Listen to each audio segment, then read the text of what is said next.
6:18 po ng gabi, 6:18. Ang Yabang Nicolay dito po sa Maricaban Sports Center. So ito ay talagang busy, parang 24 hours ang servisyo nito mga kaibigan. So ito ay mahirap dumaan dito, baka ma-side sweep, no? So makiraan ako rito sa Considerado.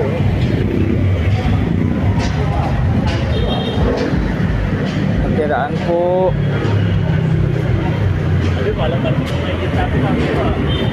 Kasi mahirap mga kaibigan na nakapark na doon sa kalsada, doon kadadaan.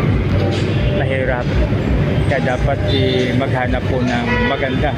So mga kaibigan, ating pong balikan muli ang nasa sulat sa dito po sa mga awit 34:11 na nagsasabi, sabi ng salmista, halika kayo mga kaibigan at tuturuan ko kayo na si Yahweh ay dapat sundin at igalang.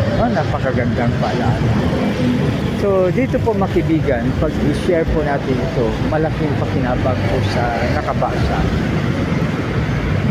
At malaking pakinabang din po sa atin kasi magiging channel of blessings po tayo.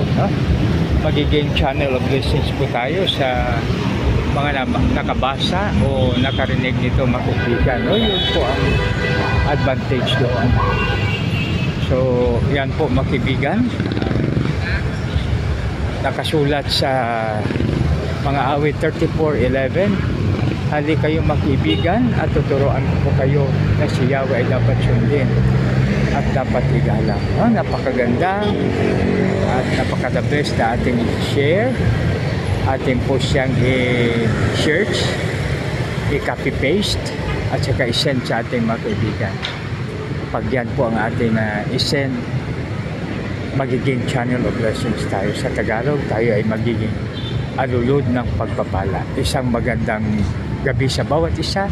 God bless us all.